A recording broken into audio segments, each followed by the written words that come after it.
अतिशय पवित्र अशी भूमी आहे. महर्षी अगस्त्य ऋषी यांची पावन भूमी.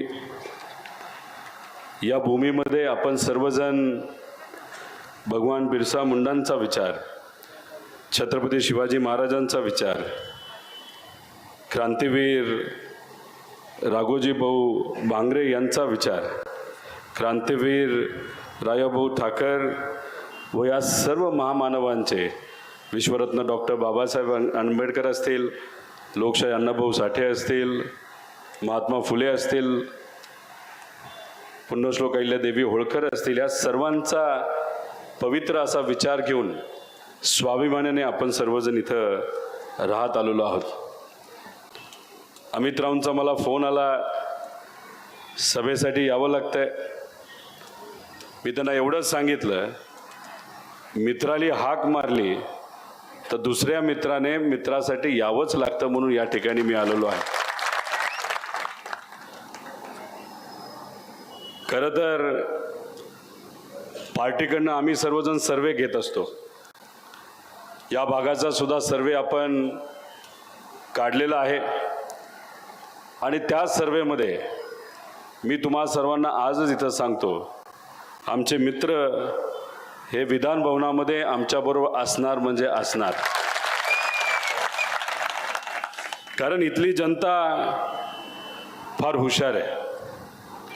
कोण कशासाठी उभं राहिलंय याचा अंदाज लोकांना आलेला आहे.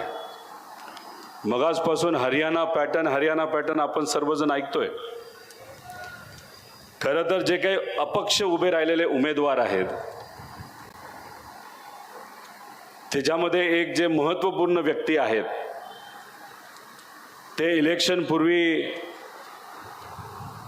फॉर्म भरण्यापूर्वी आदरणीय पवार साहेबांना भेटले होते. त्यांची इच्छा होती पवार साहेबांबरोबर काम करण्याची. पण याच्या आधी जेव्हा आदरणीय पवार साहेब या भूमीमध्ये आले होते तेव्हा तुमच्या सर्वांसमोर प्रत्यक्ष अप्रत्यक्षपणे अमितरावांचं नाव हे पवार साहेबांनी पुढं केलं होतं आणि दिलेला शब्द हा पाळायचा असतो.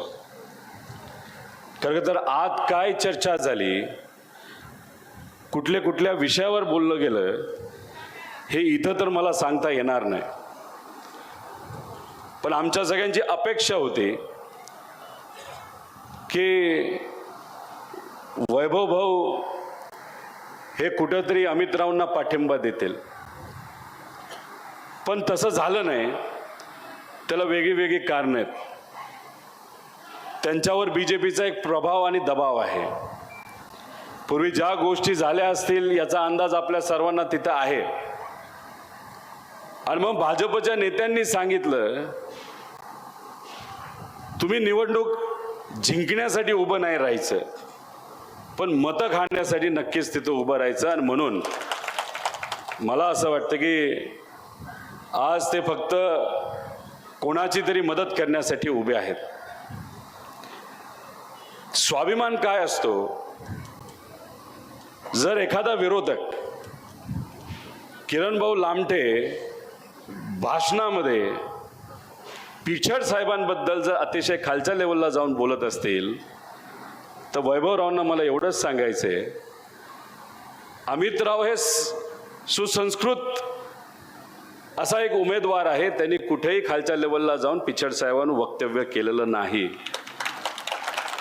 आणि वैभवराव, मला विनंती तुम्हाला इथं जाहीर सभेमध्ये करायची आहे, अजून वेळ गेलेला नाही. तुम्ही अप्रत्यक्षपणे किरण भाऊंना, लामटेंना तिथं मदत करत आहात. आमच्या अमित भाऊंच्या पाठीमागे तुम्ही उभं राहा. अमितराव तर निवडून येतातच आहेत, पण अमित भाऊंची लीड वाढवण्यासाठी तुम्ही पुढच्या काही दिवसांमध्ये पाठिंबा देणं फार महत्त्वाचं आहे. या भागामध्ये जर आपण बघितलं तर कष्टकरी आहेत, शेतकरी आहेत. शेतामध्ये सोयाबीन घेतात, कांदा असेल, देवाच्या आशीर्वादाने या भागामध्ये हिरडा मोठ्या प्रमाणात घेतला जातो. ऊस आहे.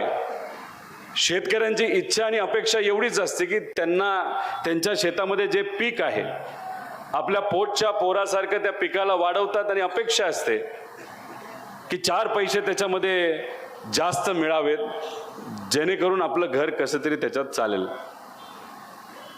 सोयाबीन पीक या भागामध्ये जे घेतलं जातं आजची परिस्थिती काय, किती रेट आहे आता? 3,500च्या आसपास रेट असावा, 4,000च्या आसपास रेट आहे. मोदी साहेब 2014ला जेव्हा महाराष्ट्रामध्ये आले होते तेव्हा आपल्या सगळ्यांना त्यांनी सांगितलं होतं की मी शेतकऱ्यांचं उत्पन्न डबल करतो. 2014 पासून 24 पर्यंत 10 वर्ष झाली. त्यावेळेस सोयाबीनचा भाव होता 7,000 रुपये आणि आता सोयाबीनचा भाव झालेला आहे 4,000 रुपये. उत्पन्न वाढलं का कमी झालं? पण जर खर्चाच्या बाबतीत तुम्ही अभ्यास केला, भाजपचं सरकार या राज्यामध्ये देशामध्ये आल्यापासून आमच्या शेतकऱ्यांचा खर्च हा मात्र दुप्पट नाही तर 3पट तिथं झालेला आहे. मग शेतकरी शेतामध्ये कष्ट घेतो आणि मग कष्ट घेतल्यानंतर त्याच्या हातामध्ये काहीच येणार नसेल तर मग या सरकारचं करायचं काय? तुम्ही जर कांद्याच्या बाबतीतलं बघितलं, जेव्हा असं वाटतं की आता 4 पैसे आपल्याला जास्त मिळतील, रेट वाढायला लागलेत, तेवढ्याच सरकार असा काहीतरी निर्णय घेतं की रेट लगेच तिथं पडतात आणि मग आपल्या डोळ्यासमोर आपण तिथं कांदा जो उगवलेला असतो त्याच्यातून आता आपल्याला असं वाटत असतं, गणित करायला लागतो की आता एवढे पैसे आपल्या हातामध्ये येतील. कांदा काढल्यानंतर घरापर्यंत येऊस्तर आणि बाजारापर्यंत जाऊस्तर केंद्र सरकार जो कांदा एक्सपोर्ट होत होता तो तिथं त्यांनी थांबवला आणि रेट तिथून डायरेक्ट फार 2-3 रुपयेपर्यंत आला. जे स्वप्न आपण सर्वांनी बघितलेलं होतं एका मिनिटामध्ये ते स्वप्न सरकारने त्यांच्या पायाखाली तुडवलं. एवढीच अपेक्षा असते ना, 4 पैसे जास्त मिळावेत, कष्ट जे काय आम्ही करतो त्याच्यामध्ये सरकारकडनं पाठिंबा मिळावा. तसं आजपर्यंत कुठेही झालेलं आपण बघितलेलं नाही. दिवाळीच्या निमित्ताने तुम्ही सर्वांनी बाजार केला असेल, त्याच्यामध्ये सोयाबीनचं तेल विकत घेतलं असेल. किती रुपये सोयाबीनचं तेल? 2200 रुपये. तेलाचे रेट वाढत आहेत आणि सोयाबीनचे कमी होत आहेत. मग मधला मलिदा कोणाकडे गेला ही खऱ्या अर्थाने आज विचारण्याची वेळ तिथं आलेली आहे. त्यामुळे हे जे भाजपचं सरकार आहे ते कधी शेतकऱ्याचा विचार करत नाही, तुमचा आपला विचार करत नाही.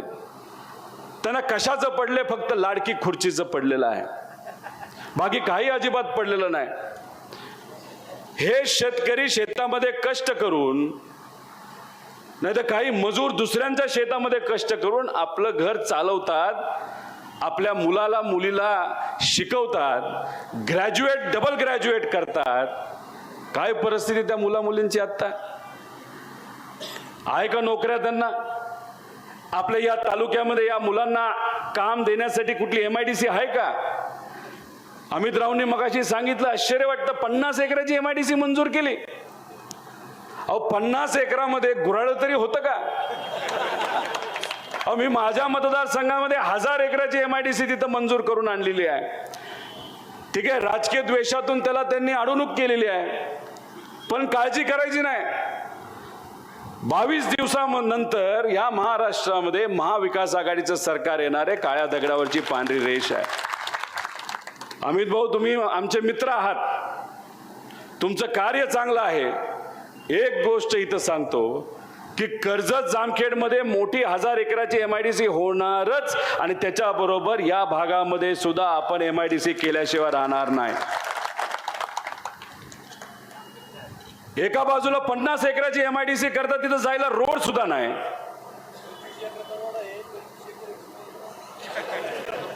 25 एकर खड्डा नाही तो ओढा आहे असं म्हणतात आणि 25 एकर फक्त जागा आहे. म्हणजे अप्रत्यक्षपणे आपल्याला गंडवलंय असं म्हणावं लागेल. पण इथले युवा स्वाभिमानी, त्यांना कळतं खरं काय आणि खोटं काय. मला खरं तर लामटे साहेबांना सांगायचंय, सिल्वासाला जी कंपनी तुम्ही टाकलेली आहे ती तिथं टाकण्यापेक्षा जर हिथं टाकली असती तर 4 लोकांना कामं तर मिळाले असते. अहो त्यांचा आधीचा स्वभाव काय होता राव, लय भारी स्वभाव होता, शांत असायचे.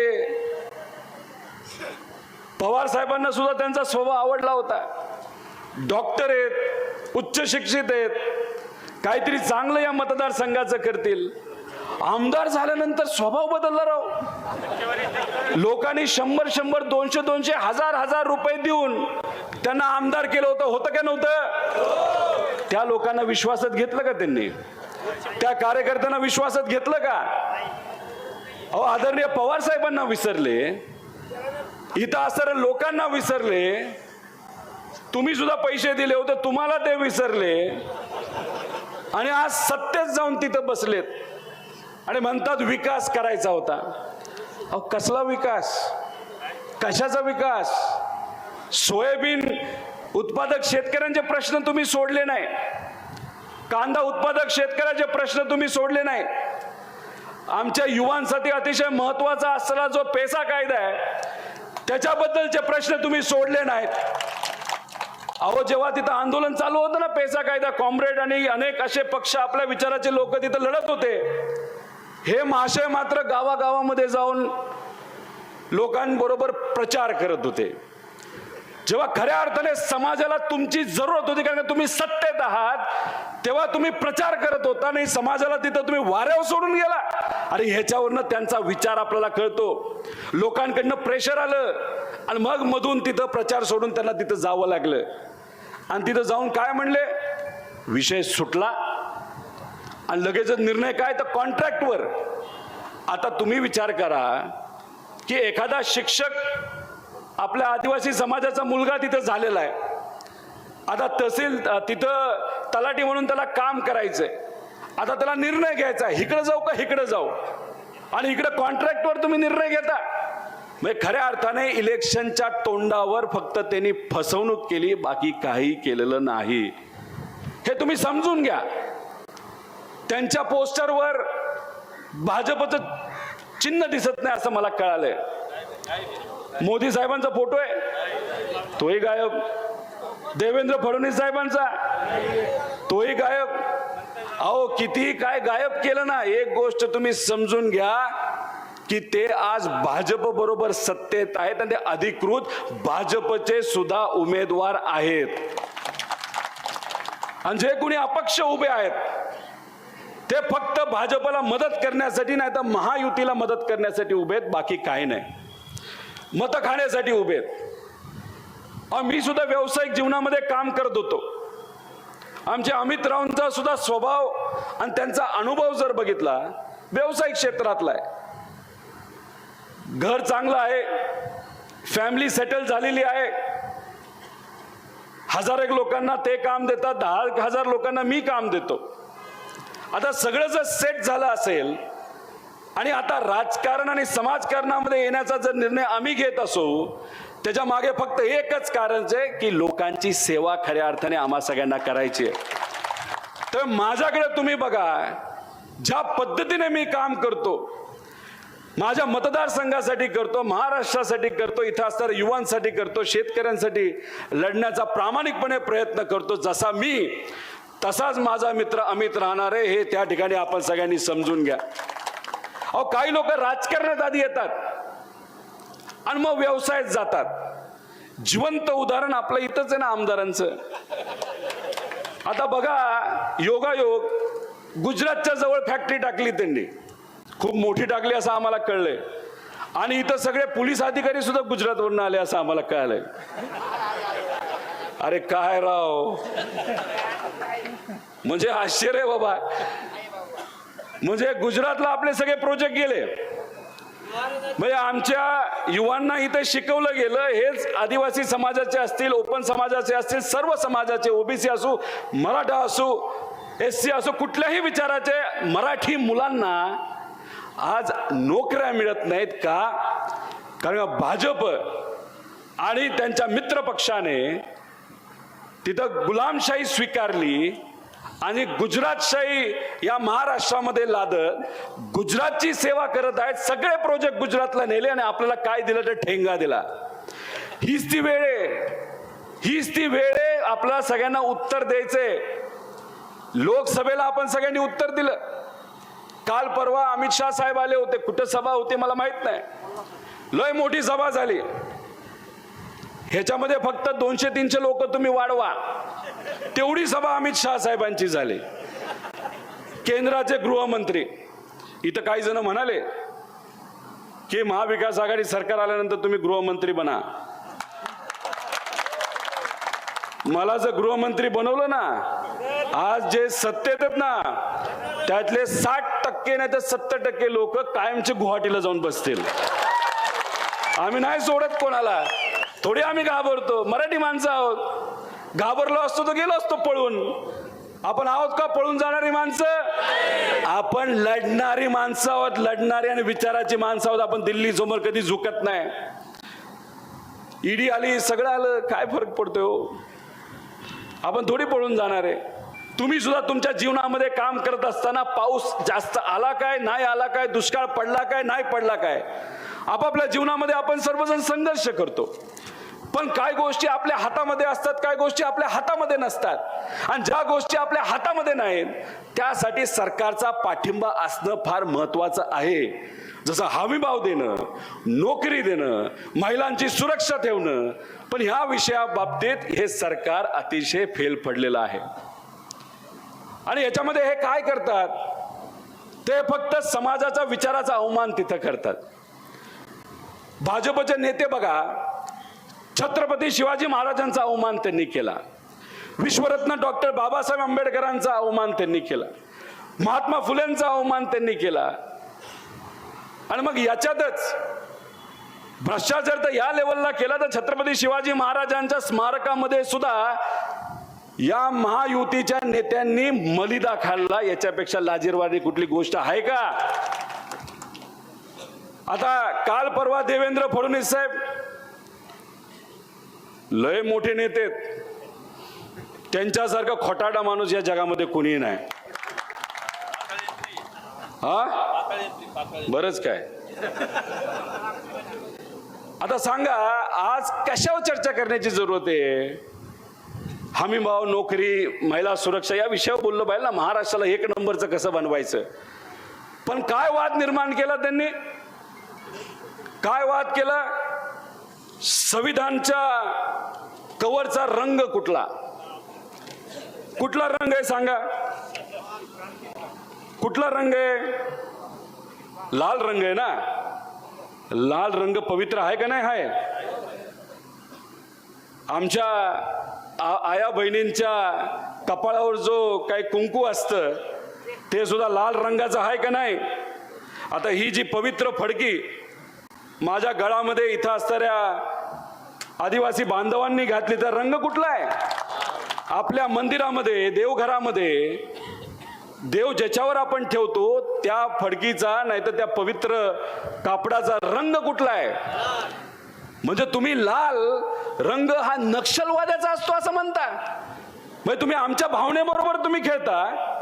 अहो, हा जो रंग आहे ना कॉम्रेड, हा सुद्धा ह्या लोकांनी समाजासाठी काम केले, लोकांसाठी काम केले, खास करून आदिवासी समाजासाठी हे लढलेले आहेत. आणि या झेंड्याच्या लाल रंगावर देवेंद्र फडणवीस म्हणतात की हा रंग नक्षलवाद्याचा रंग आहे. अरे लाज वाटली पाहिजे तुम्हाला. तुम्ही रंगात पण राजकारण करता. एकदा छोटस ब्लेड घ्या, बोट कापा, त्यातून जे बाहेर येतं त्याचा रंग थोडासा बघा. आम्ही स्वाभिमानी मराठी माणसं आहोत. आमचा रंग रक्ताचा लाल आहे, तुमचा कुठला आहे मला माहित नाही. त्यामुळे नको त्या विषयावर चर्चा करून कुठंतरी गंडवागंडवीचं काम हे महायुतीच्या नेत्यांकडनं तिथं केला जातो. आता काँग्रेस राष्ट्रवादीच्या काळामध्ये या देशामध्ये आदिवासी समाजाच्या हितासाठी विविध कायदे होते. गावामध्ये कुठलाही विकास करायचा असेल, परिसरामध्ये विकास करायचा असेल तर त्या गावाची परवानगी नाही तर लोकांना विश्वासात घेतल्याशिवाय कुठलीही गोष्ट पूर्वी करता येत नव्हती. आणि मग भाजपच्या लोकांनी काय केलं?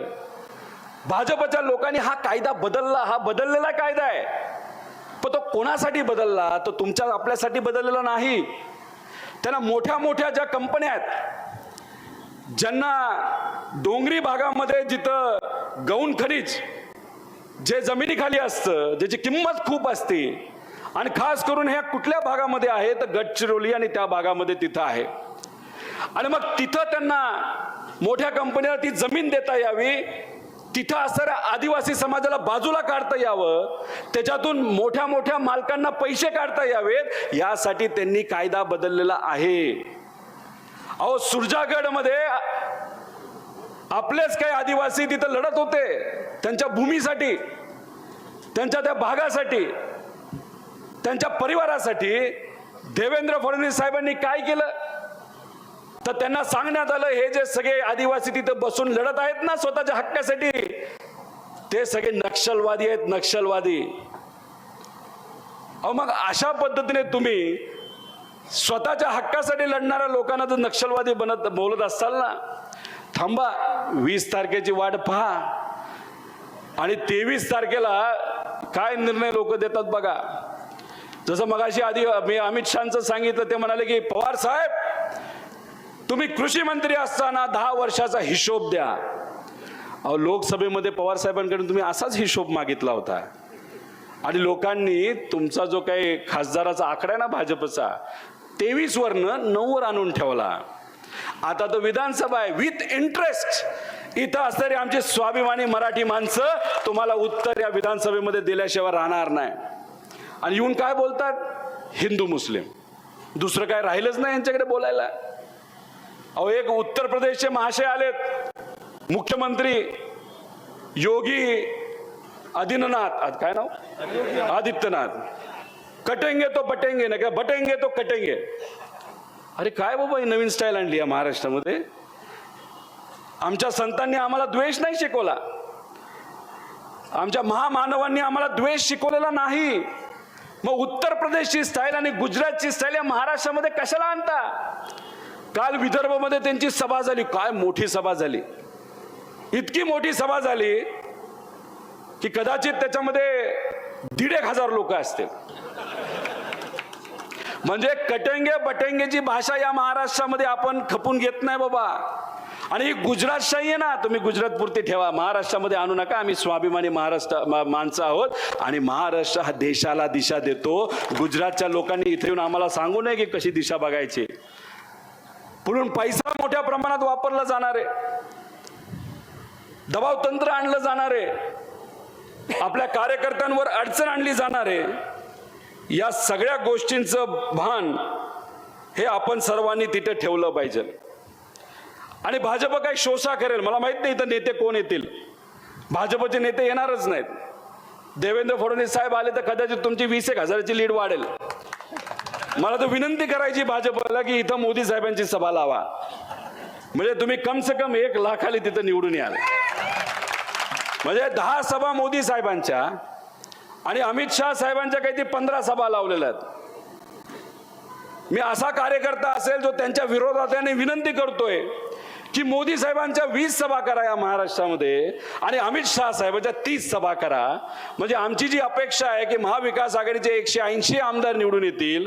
हे 2 महाशय बाहेरून इथं आल्यानंतर 100% 200च्या पुढे आपला आकडा जाईल असं मला वाटतं. अहो, हे दिखावा करता तो. म्हणजे तुम्ही बघा, जाहिराती, इलेक्शनच्या आधी जाहिरातीवर किती खर्च केला असेल यांनी? 500 कोटी रुपये. म्हणजे जाऊ द्या सरकार आहे, जाऊ द्या. तुम्ही म्हणा जाऊ द्या कसला शब्द काढलाय? ज म्हणजे जाहिराती, उ म्हणजे उधारी. 60,000 कोटीची उधारी केली या महाराष्ट्रावर. अहो, हे जे रस्ते आहेत ना, डांबर बिंबर टाकून ठेवलं असेल, हे जे कॉन्ट्रॅक्टर आहे टेन्शन मध्ये गेलेत, ते म्हणतात पैसे मिळतील का नाही मिळत. 60-70 हजार कोटीची उधारी आहे. आणि द्या म्हणजे काय दलाली, इस्त्री. आता त्यांची इस्त्री करायची 20 तारखेला. अहो, म्हणजे दलाली तर इतकी खाल्ली, 60,000 कोटीची दलाली खाल्ली.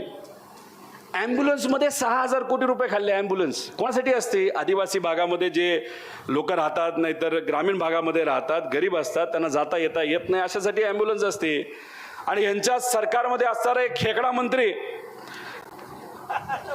काय नाव त्यांचं, तानाजी सावंत, 6,000 कोटी रुपये खाल्ले फक्त अँब्युलन्सच्या कॉन्ट्रॅक्टमध्ये. असे 60,000 रुपये खाल्लेत. आणि या इलेक्शन मध्ये महायुतीचे सर्व नेते 6,000 कोटी रुपये खर्च करणार आहेत फक्त इलेक्शनवर. तर मी आपल्या सर्वांना प्रश्न करतो की आपल्या मताची आणि आपल्या स्वाभिमानाची किंमत काय, किंमत करू शकतो का आपण? पुढून 500 रुपये दिले जातील, 1000 रुपये दिले जातील. आता हे 500 रुपये किती वर्षासाठी सांगा? 5 वर्षाला किती? 100 वर्षात किती दिवस? 365. 100ला जर 365 भागाकार केला तर किती रुपये येतात? 30 पैसे.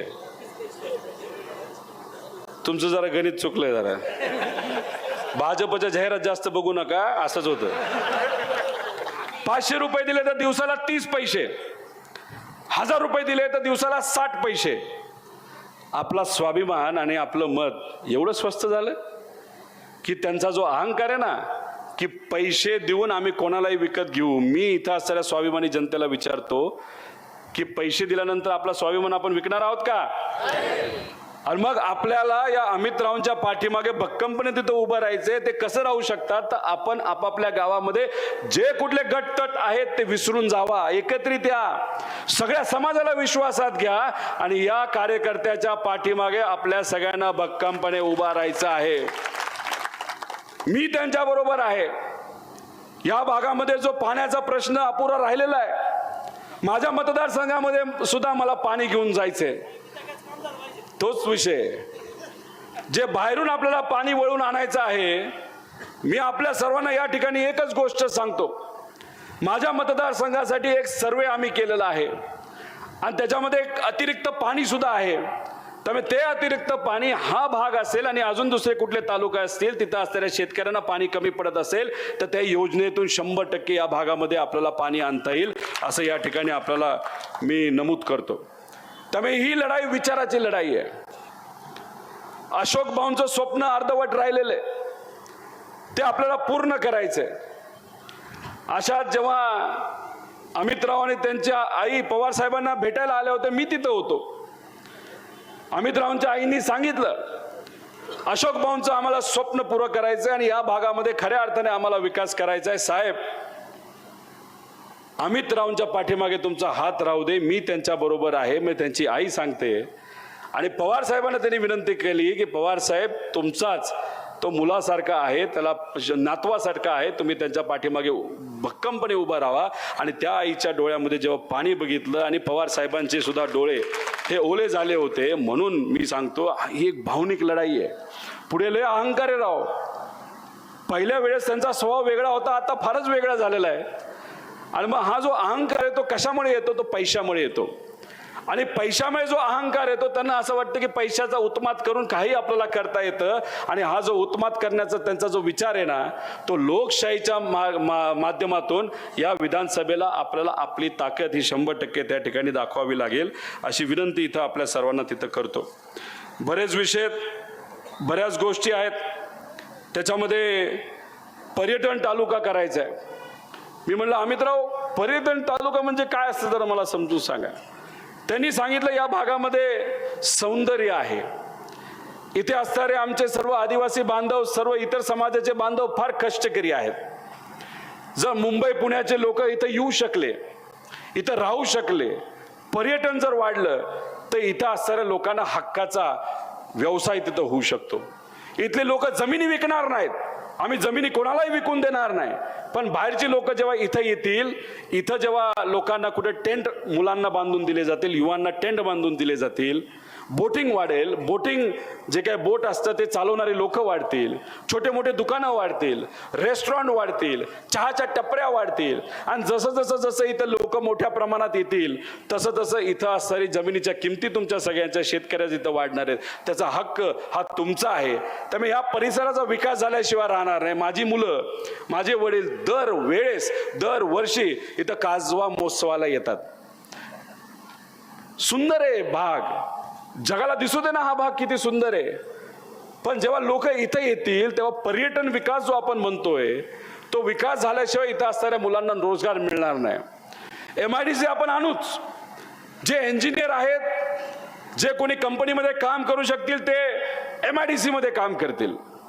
ज्यांना आपापल्या घरी राहून आपापल्या शेतामध्ये ॲग्रो टुरिझम नाही तर जे काय करायचं ते आपापल्या घरामध्ये शेतामध्ये काम करून तिथं धंदा करतील, बिझनेस करतील. आणि मग इतरही लोकांना नक्कीच त्याचा तिथं फायदा होणार आहे. दूध मोठ्या प्रमाणात इथं आहे आणि हे सरकार आपली चेष्टा करते. मग दूध प्रोसेसिंग युनिट आपल्याला इथं करता येईल. आणि आपण समजू अकोले नावाचा एक विशिष्ट ब्रँड जर आपण इथं काढू शकलो, जे अमित रावांचं तिथं स्वप्न आहे, तर मग आपल्याला आपलं दूध इथंच प्रोसेस करून आपल्या तालुक्याचा एक वेगळा ब्रँड करून हा आपल्याला अख्खा महाराष्ट्रामध्ये तिथं विकता येईल. हे विजन आहे. हे असं विजन असल्याशिवाय विकास होऊ शकत नाही. नाही तर इलेक्शन पुरतं लोक येतील तुमच्यापर्यंत, नमस्कार करतील, पैसे देतील, काही लोक रडतील, पण त्याला काय होणार नाही. विकास खऱ्या अर्थाने जर या भागाचा करायचा असेल, हाताला काम आणि पोटाला अन्न जर आपल्याला पाहिजे असेल, तर विजनलीच आपल्याला काम करावं लागेल. आणि ते विजन या कार्यकर्त्यामध्ये आहे. त्यामुळे मी आपल्या सर्वांना विनंती करतो की या कार्यकर्त्याच्या पाठीमागे तुम्ही तिथं उपस्थित राहावं आणि तिथं पाठिंबा दिलं. पण या इलेक्शनमध्ये अजून बरंच काय होईल. माझ्या मतदारसंघामध्ये माझ्या विरोधात गुंड प्रचार करतायत. ज्यांना पोलिसांनी वेगळ्या वेगळ्या कारवाई केली असे लोक माझ्या विरोधात प्रचार करतात. मला माहित नाही इथं काय परिस्थिती आहे. माझ्या आवाजामध्ये वेगळे वेगळे कॉल तिथं रेकॉर्ड केलेत. आर्टिफिशियल इंटेलिजन्स, कृत्रिम काय म्हणतात त्याला, AI, पण मराठीत काय म्हणणार, जे काय असेल कृत्रिम बुद्धिमत्ताचा वापर करून माझ्या आवाजामध्ये तिथं रेकॉर्डिंग केलेत. ते पाठवत आहेत. आमचे काही फोटो बदलून वेगळंच काहीतरी दाखवण्याचा प्रयत्न तिथं ते करतात, व्हिडिओ करतात. हे बरंच काय नवीन नवीन गोष्टी आता इथं प्रयोग केला. पैसाच आहे ना त्यांच्याकडे, खूप अफाट पैसा आहे, कशावरही वापरू शकतील. त्यामुळे हे जे काय रेकॉर्डिंग येईल, फोटो येतील, ह्याच्यावर किती विश्वास ठेवायचा नाही ठेवायचा, हा सगळा विषय आपण सगळ्यांनी तिथं कुठं ना कुठं तरी समजून घेतलं पाहिजे. आणि हे जे भाजपचं सरकार आहे, या सरकारचा खरा चेहरा तुम्ही सगळ्यांनी मनामध्ये ठेवला पाहिजे. हे फक्त काय करतात तर पुढाकार घेतात, नवीन नवीन गोष्टी तिथं सांगतात.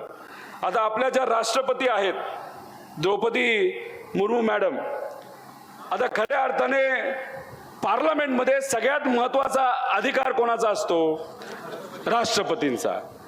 जेव्हा आपली नवीन पार्लमेंटची बिल्डिंग लोकार्पण करण्याची वेळ आली, तेव्हा मॅडमला तुम्ही बोलवलं होतं का? साधं इन्व्हिटेशन नाही दिलं. ज्या बिल्डिंगवर, ज्या त्या वास्तूवर ज्यांचा अधिकार आहे अशा व्यक्तीला तिथं बोलवलं नाही. मग तुम्ही फक्त चेहरा म्हणून त्यांना ठेवलंय का? असं कुठेतरी तुम्ही लोकांना तिथं सांगा.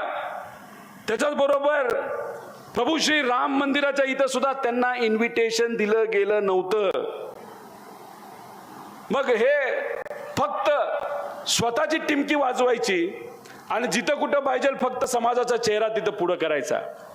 मला सांगा, आदिवासी समाजासाठी या भाजपच्या सरकारने काय केले आतापर्यंत? काय केले सांगा?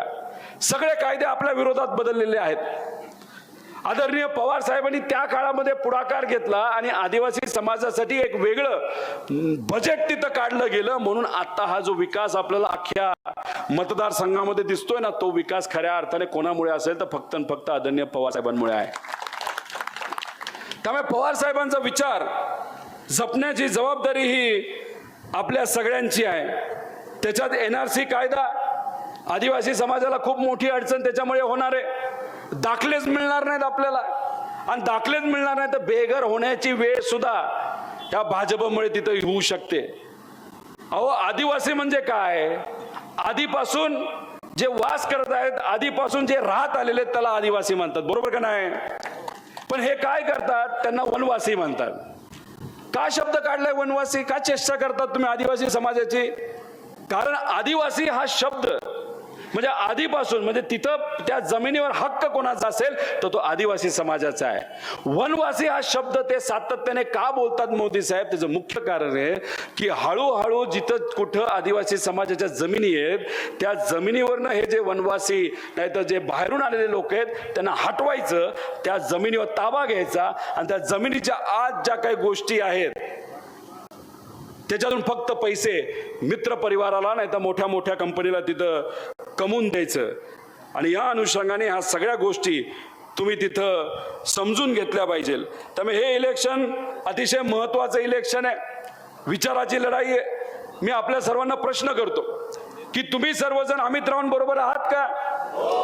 असं नाही चालत हो. आम्ही जिथं कुठं जातो, शहरात नाही तर ग्रामीण भागामध्ये लय जोश असतो.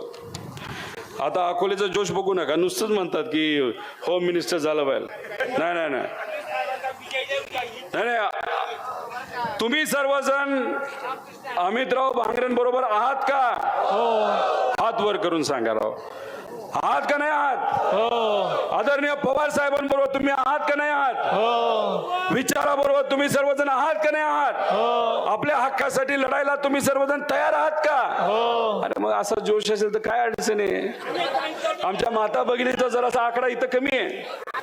अहो तुम्ही 1500 बोलला, आपण 3000 रुपये करतोय. त्यामुळे आपण लाडकी बहीण योजना बंद करणार नाही. आणि लाडक्या बहीण योजनेचं नाव थोडं महालक्ष्मी योजना आपण केलेलं आहे. आणि आमच्या लाडक्या बहिणीच्या मुलामुलींना 100% आपण काम देणार, नोकऱ्या देणार. महिन्याला 25-30 हजाराचा पगार कसा आमच्या लाडक्या बहिणींच्या मुलामुलींना मिळेल यासाठी 100% आम्ही युवांसाठी तिथं काम करणार, विद्यार्थ्यांसाठी काम करणार, शेतकऱ्यांसाठी काम करणार, कष्टकऱ्यांसाठी काम करणार, महिला सुरक्षेसाठी काम करणार. आणि म्हणून सांगतो, महाविकास आघाडीचा प्रत्येक उमेदवार हा आपल्या सर्वांसाठी महत्त्वाचा आहे आणि त्यांना येत्या काळामध्ये आपल्या सर्वांना पाठिंबा द्यायचा आहे. आणि अमित रावांना काय लीड ठरली तुमची?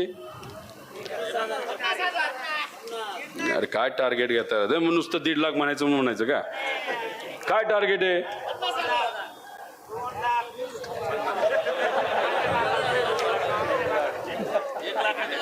किती लीड? आजोबा किती लीड?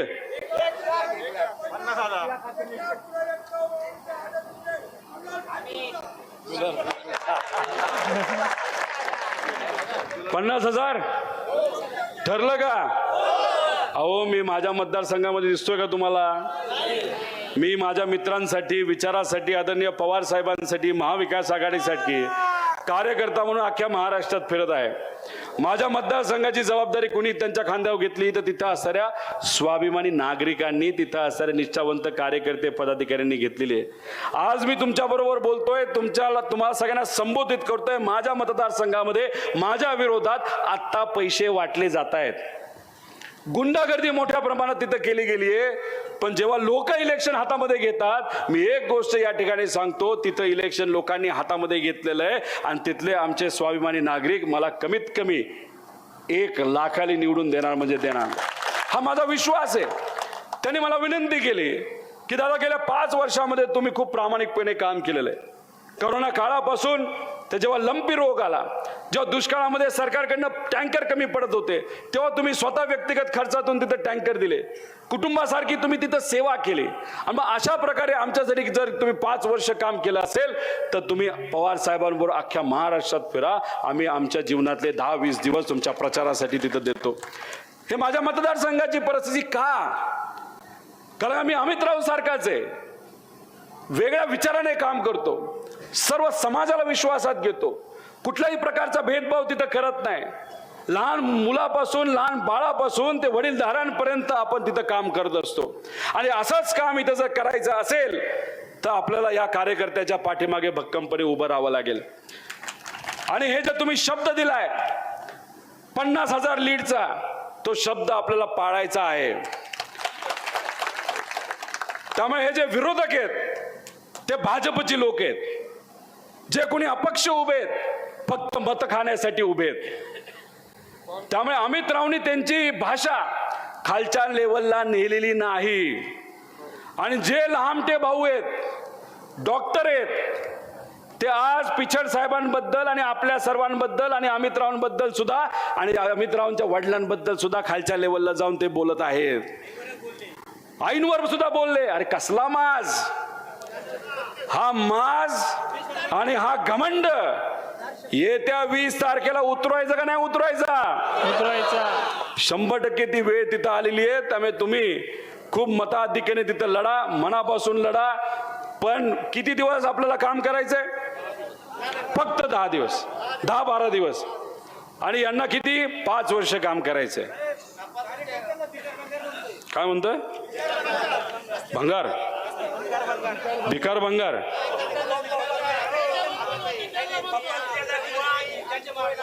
भिकार भंगार म्हणतात. अजून काय म्हणतात? हा, तुम्ही गृहमंत्र्याच्या पुढे जावा राव.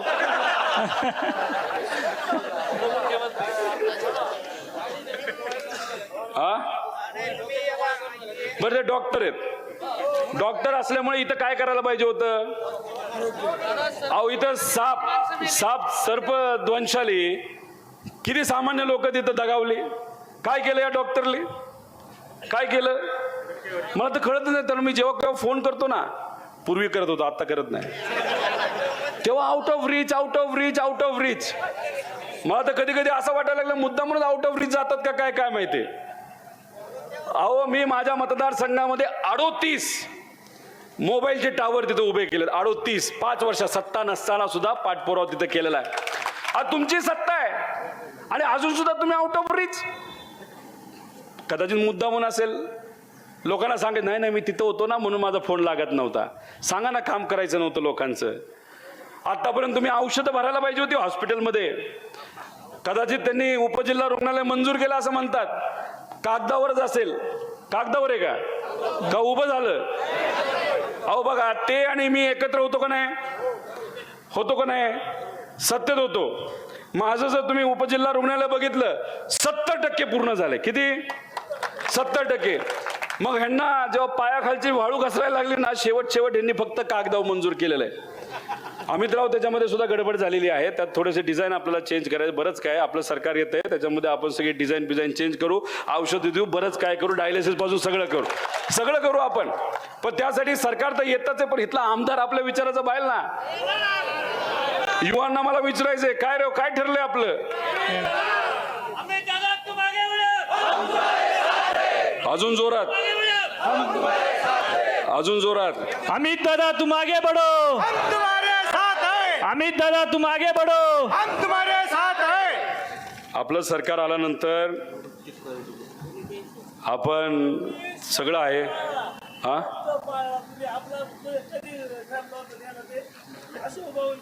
हो, आलतो ना, तुम्ही भेटला होता. द्यावंच लागतंय.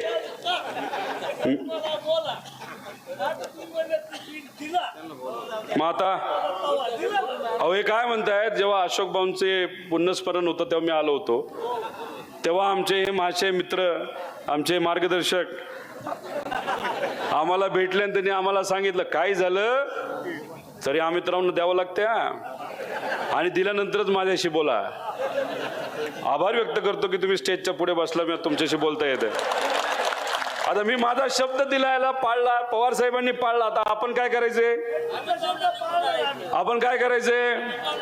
बूथवर लक्ष द्या, गावात लक्ष द्या. प्रत्येक व्यक्ती कुठे, कसा आहे, कुठून येणार आहे, कसा येणार आहे, ह्या सगळ्या गोष्टी तिथं बघा आणि आपल्याला बहुमताने तिथं निवडून द्यायचं. कुठला विषय राहिला का? हा, जुनी पेन्शन आहे ना, अख्ख्या महाराष्ट्राचा विषय, तुमचा नाही हो. अहो, कर्जमाफी 3 लाखापर्यंत आपलं महाविकास आघाडी सरकार येणार आहे आणि ते करणार आहे. माता भगिनींना सुद्धा मी 3000 रुपये सांगितलं, युवांचं सांगितलं, विद्यार्थ्यांचं सांगितलं, अजून काय सांगायचं. आणि पवार साहेब आहेत आपल्या बरोबर, आहेत का नाही? सगळ्यात पहिली कर्जमाफी इथं या देशामध्ये कोणी दिली? मग पवार साहेबांनी ती कर्जमाफी दिली असेल आणि साहेबांनी तो शब्द दिला असेल तर 23 तारखेची फक्त वाट बघायची आणि 26 तारखेनंतर खातं बघा, तुमचं खातं 3 लाखाली तिथं माफ झालेलं असेल. पुढचे याच्यावर शब्द देत आहेत का? अहो, टक्केवारी असल्यामुळे तर सिल्वासाला कंपनी लावली आहे. अहो, एमपीएससी साठी मी लढलोय की राव, रस्त्यावर झोपले राव एमपीएससी साठी. किती वाढू? अमितराव, विधान भवनामध्ये तुम्ही जेव्हा येणारे आमदार म्हणून यांचं नोटिंग करून घ्या. तिथं आल्यानंतर आपलं सरकार आल्यानंतर यांचं जे म्हणणं आहे अख्ख्या महाराष्ट्रातल्या युवांसाठी तिथं 100% करू. अहो, तलाठी भरतीमध्ये 35 लाख रुपये खाल्ले एका तलाठीमध्ये. आणि इथं असणारे पालकमंत्र्यांनी काय सांगितलं, रोहित पवार लय बोलतोय, त्याच्यावर कारवाई करतो. कुठली कारवाई राहिली आता? ईडीली केली, इन्कम टॅक्सली केली, बरंच काय केलं. जेलमध्ये टाकायचंच फक्त राहिलं होतं, पण त्यांना कळलं हे जेलमध्ये गेलं तरी बोलणार आहे, त्यामुळे म्हणलं नकोच टाकायला, तर अवघड होईल.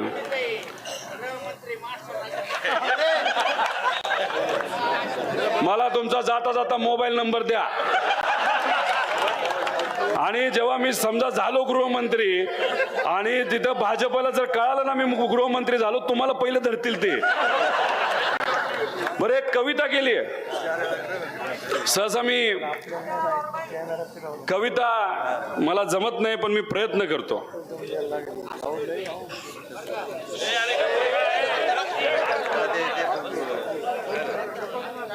मी शेवट अकोलेकरांना या ठिकाणी विनंती करतो आणि माझी कविता इथं करून दाखवतो. आवडते का नाही थोडंसं सांगा, नंतर टाळ्या वाजवा. मात्र चांगली कविता झाली तरी टाळ्या वाजवा, आणि पहिल्यांदाच मी प्रयत्न करतोय, चुकली तरी टाळ्या वाजवा. 20 तारखेला घड्याळाची योग्य वेळ पाहायची, शिट्टी वाजून रिक्षात बसायचं, रस्त्याने सफरचंद खायचं, आणि मतदार केंद्रावर जाऊन महाराष्ट्राच्या स्वाभिमानाची तुतारी वाजवायची. पुढच्यांना आवडलं, मागच्यांना आवडलं नाही, टाळ्या नाही वाजल्या. रामकृष्ण हरी, रामकृष्ण हरी. मी आदरणीय पवार साहेबांना विनंती केलेली आहे की या मतदारसंघामध्ये आपल्याला त्यांची एक सभा घ्यावी लागेल. पवार साहेबांनी लगेच मला प्रश्न केला की अमितरावांना आपण तिकीट द्यायचं जेव्हा ठरलं होतं तेव्हा साहेबांचे बरेच कार्यक्रम होते, आठवतं का तुम्हाला? पण फक्त या पवित्र भूमीमध्ये यायचं म्हणून आणि एका नाटवंडासारखा एका कार्यकर्त्याच्या पाठीमागे उभं राहायचं म्हणून त्यावेळेस आदरणीय पवार साहेब हे आले होते, आणि त्यावेळेसच खऱ्या अर्थाने इथं एक विजयाची सभा ही झाली होती. त्यामुळे पुढच्या काही दिवसांमध्ये आम्ही विनंती करत आहोत, पण पवार साहेबांचा जो प्लॅन आहे, प्रोग्राम आहे, तो तसा टाईट आहे. पण तरी कारण का शेवटी किती वय आहे पवार साहेबांचं? तरुण आहेत, 84 वयाचे. हो, आम्हाला लाजण्यासारखं काम करतात राव. म्हणजे 4-4 सभा दिवसाला घेतात. या वयामध्ये किती तास झोपतायत? फक्त 4 तास झोपतायत. हो, करू, आम्ही बोलतोय त्यांच्याशी, पण समजा तुमच्यावर जर विश्वास टाकून ती सभा जर होऊ शकली नाही तर तुम्हाला जबाबदारी घ्यावी लागते. तरी मी पवार साहेबांना विनंती केलेली आहे, अमितरावांनी सुद्धा केलेली आहे. पण पवार साहेबांनी सांगितलेलं, माझ्याकडे जे सर्वे आलेले आहेत, मी जे काय माझ्या ओळखीच्या लोकांशी बोललेलो आहे, वातावरण तर लय भारी आहे. अमितराव येणारच आहेत. जिथं थोडीशी अडचण आहे 5-10 हजाराची, तिथं जाऊन जरा ते आम्ही आमदार निवडून आणू असं पवार साहेब तिथं म्हणतायत. पण तरी तो पवार साहेबांना म्हणतो की आता इथल्या लोकांनी 50 हजाराची लीड डोक्यात ठेवलेली आहे, ती 75,000ला घेऊन जाण्यासाठी तुम्हाला एक सभा करावी लागेल. त्यामुळे अशी विनंती आम्ही केलेली आहे. त्यामुळे मी काही घोषणा देतो. घोषणापुरतं नाही ना, गावागावात जायचं आहे आपल्याला. हा, येस येस, नाद नाही करायचा. रामकृष्ण हरी, वाजवा तुतारी, रामकृष्ण हरी, वाजवा तुतारी. पवार साहब आप आगे बढ़ो, हम तुम्हारे साथ है. काँग्रेस पक्षाचा, असो, उद्धव ठाकरे साहेबांच्या शिवसेनेचा विजय असो, कम्युनिस्ट पक्षाचा विजय असो, आपल्या पक्षाचा विजय असो, आणि आपल्या अमितरावांचा विजय असो. चला मग पुढे जायचंय, अजून 2 सभा आहेत. जय हिंद, दादा लाल सलाम. दादा आज या जय जय ठिकाणी महाराष्ट्र, रामकृष्ण. निवृत्ती कर्डिले यांनी आपली जे पेन्शन धारक